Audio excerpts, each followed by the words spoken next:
And Carol was, they had a home on Foothill, I think it was. And she was looking to, move into a nice home because she started to do well. The Carol Burnett Show was born, and it ran for 11 years, which is still to this day some kind of record for a musical comedy variety show. And I did a lot of guest appearances on the show, and because of not only we had a great friendship and a good relationship, but we really bounced off each other on every way. Musically, she was very much akin to what I was into and what she was into, and so we had a lot of the same similar tastes and things like that. And I'll never forget, one time we were living in New York, and I came out to do a Carol Burnett appearance. So Edie and I came out with the children, and my mother-in-law took care. We took a bungalow at the Beverly Hills Hotel, and I always prided myself of being a very good driver. I have never received a ticket in all these years that I've been driving. Never got a ticket for speeding, for red lights, for nothing. I was, proud of that fact. So I was leaving one day to go to the Carol Burnett Show, and I was really not too familiar with how to get from there. So I got the directions. You just go straight down here, and you get to Beverly Drive and make a right on Fairfax, and you can't miss it. So just as I was going out to the car, Edie said to me, "Did you have your license with you?" And I said, "Oh God, I don't, but I don't want to be late. And besides, don't jinx me. I'm a good driver. I'm okay." So I get on to Beverly, and I'm driving, and I drive to Beverly, and I get to Fairfax, and Fairfax, on Beverly was like 3 lanes. And in California, when you make a right turn, which you can make on a red, you have to be in the extreme right-hand lane. Well, it came up a little sudden for me, so I didn't realize it was coming up that quickly. I was in not the exact right hand, but I was like a lane and a half. So I looked behind me and nobody was there, and I made the turn going in to Fairfax, and then I stopped and waited because CBS was right there, because Television City. And I was waiting for the cars to pass, and I look in my rearview mirror, and there's a motorcycle cop behind me. And I don't think anything of it because I didn't do anything wrong. So I get into the CBS, I make the left when the traffic stops, and the motorcycle cop is following me. I still don't think I did anything wrong. Why would I thought maybe he was, an actor and doing a series on CBS as a motorcycle cop or something. And then he starts to wave me over. And I still didn't get it. I thought maybe he wanted an autograph. I didn't know what I was thinking of. So he finally waved me over, and I stopped, and I said, "I'm looking for a pen." And he says, "Step out of the car." "Okay, you want me to sign something?" Or what? He said, "Sign something? Let me see your license and registration." Now, Edie had asked me if I had my license with me, and I said, when I get home, I'm gonna really let her have it, because she jinxed me. This whole thing never happened to me in my life. So I said to him, "Look, officer, I'm Steve Lawrence. Are you a real cop?" He said, "Oh, of course I'm a real cop. What do you think? I mean, I'm an actor." I said, "Well, I didn't know. I thought maybe you were here and doing a show, a California highway cop or whatever." He says, "You don't have your license with you, right?" I said, "No, sir. I'm a very good driver. At least I was up until now." He said, "But I'm Steve Lawrence. I'm from New York, and I didn't know about all the laws they have in California driving." He said, "You don't have any?" I said, "Well, I'm Steve Lawrence. Have you ever seen me? I've been on television a lot on the Carol Burnett Show. I'm doing a show now, as a matter of fact. And I don't have any." "Wait a minute, I got a script in the back seat of the car." So I take out the script, and it says, "Carol Burnett Show, Steve Lawrence." "Here, look. Here, see, it says the Carol Burnett Show, Steve Lawrence. I'm the guest on the show. Carol and I were very good friends for a long time." He says, "You could have stolen Steve Lawrence's car and had that script." And I said, "Oh, my God. There's no way I'm going to convince this guy." "Wait a minute. Here, I'll turn to the sketch I'm doing with Carol. You read Carol's part, and I'll read Steve Lawrence. Would I know those lines if I wasn't Steve Lawrence?" So now this cop is reading, he's reading Carol's lines. "Hi, dear. I was expecting you early for dinner." And then I said, "Okay, now my line is, well, I had a late meeting with the boss. I couldn't get home. I'm sorry. I should have called you, but I'm sorry. Well, the meatloaf got cold, and I'm sorry that." I said, "Oh, it's okay. Don't worry. If you want, we'll go." And then the cop looks at me and says, "This ain't funny." I said, "What do you want from me? Give a ticket to the writers." So I told Carol that story, and she just never got over it. It's just, it was incredible. And I've had so many wonderful encounters and so many great times with her and that what became her family on television, and with Joe. And it was a great time in my life and in her life and in everybody that was part of that show. It was probably, and I've done a lot of guest appearances on many television shows, but that was the best run, the best organized show that I've ever been on, bar none. So far as production's concerned, writing and the performers, the company of players. And they worked from Monday to Friday, and even in Friday, they were still working on it, making changes even after dress rehearsal. Tried this line, doesn't line, it was just, they worked right up until the red light.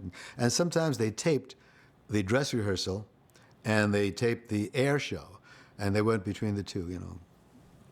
It was terrific. It was just a wonderful, wonderful experience. I just loved it, and I'm pleased and proud that I was a part of that show and delighted to be.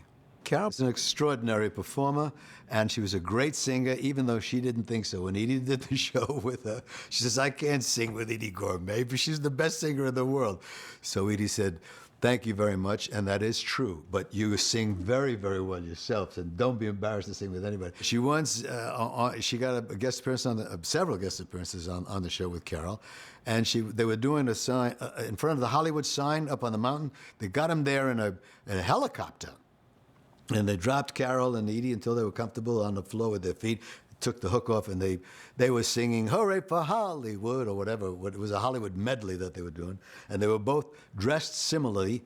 And at the end of the thing, the camera just came in a helicopter and just went further back and back and back and back and drew away until you saw these two little red peanuts in front of this Hollywood sign. It was incredible.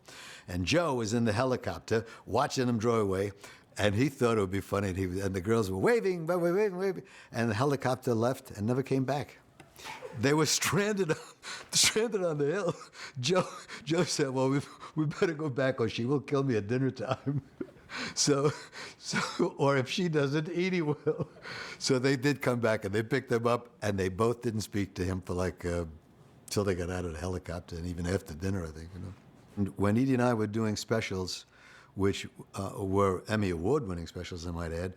We did the Gershwin special. We got 2 Emmy Awards for that show. We did Cole Porter show. We got the American Film Institute Award for that show. We did a special on Irving Berlin, and we insisted on Carol Burnett and Sammy Davis and Oscar Peterson, and all of whom we felt would be perfect because they adored Irving Berlin as we all did. We adored Gershwin's as well and Cole Porter as well. But on the Berlin show, Carol sang so beautifully. She did one solo by herself on a song called Supper Time that it just gave you chills to listen to. It was an incredibly written song. And Carol, actually, she picked that song. And she must have felt the song, and she really got into it.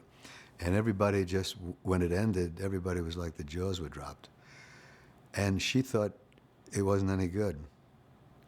She really didn't have the confidence in her vocal abilities. She felt that way about Edie and about Bubbles, who was, Beverly Sills was Bubbles. We lived in the same building with Beverly. And they did a thing together. And Carol says, no, get me out of here. I can't sing with him. But it was terrific. It was just wonderful. And Carol, she could sing with the best of them. She was wonderful. Acting is, I've heard, I think it was Spencer Tracy who said it's really reacting. Unless you belong to that actor's school where, you have to find the innards and pretend to be a chair or a couch or whatever it is that gets you to that place. Spencer Tracy said, to be a good actor, you have to react. And, in a scene in films, he says, just make sure you remember your lines, hit your mark, and don't bump into any furniture. But he said, you react. It's like if somebody says to you, what time is it? You say, well, it's 4:30. You don't have to really seek a motivation to find out it must be It's 4:30. I had no idea I'd be here this late. Well, whatever. I guess whatever gets you by. There are different schools of acting. I didn't attend any of those schools of acting. I went to a class a couple of times. There was a guy in New York by the name of Win Hanman, who was an acting teacher. And I went to a couple of his classes with him, and he said, "Steve, can you stay for a while after with class?" I said, "Yeah." So he said, "Why are you here?" I said, I want to learn what it is about acting." He says, "You're doing it quite naturally." He says, I really, he says, I hate to take your money. I feel guilty about it. He says, "So please, that after, well, you can come and just watch if you want." But he was very honest with me. He said, you have a natural instinct for acting and what you're doing. And comedy, I have always loved. And when I was a kid, I opened for every comic that I adored. And I used to watch them in the wings and listen to them. And I'm sure I learned an awful lot from these people, consciously, subconsciously, however you learn things. And I was a great watcher and viewer of funny people, funny actors. And I think if we're all honest, and you have a degree of taste and a degree of talent, we all learn from what came before us. Paddy Chayefsky wrote a play called The Tenth Man. And I once said to Paddy, I said, "Well, we're all in some degree the 10th man. Writers, singers, actors, dancers, whatever. You become influenced by what's out there." And I said, "If you take from 9 other people, we all become the 10th man." He says, "Gee, that's pretty good. I think I'm going to use that."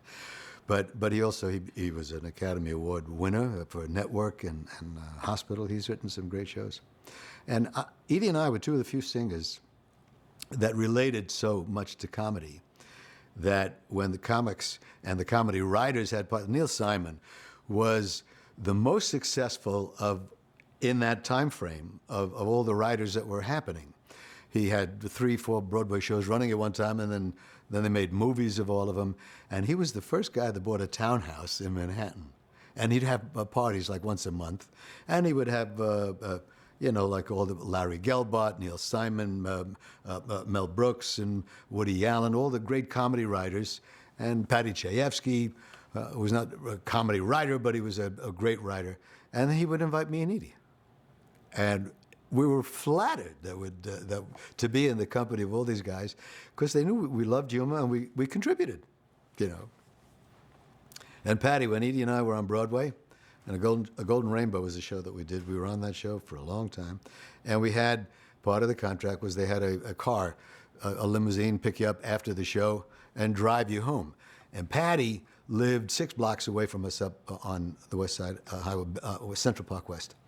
And Paddy always did research when he was doing this cop thing. He rode around with the police cars, and he was really fantastic. And he'd say at the end of the night, 11 o'clock, "Drop me off at the Shubert Theater. I got to see my friends there." So he'd drop us off just at 5 of 11. He'd be in there, and he knew we had, a drink after the show, and we sit down and talk for a little while. And he knew we had a limousine, so we always dropped him home. So he did the best to get there 5 of 11, Then. But it was a great thrill, and to this day, so many comics that I know.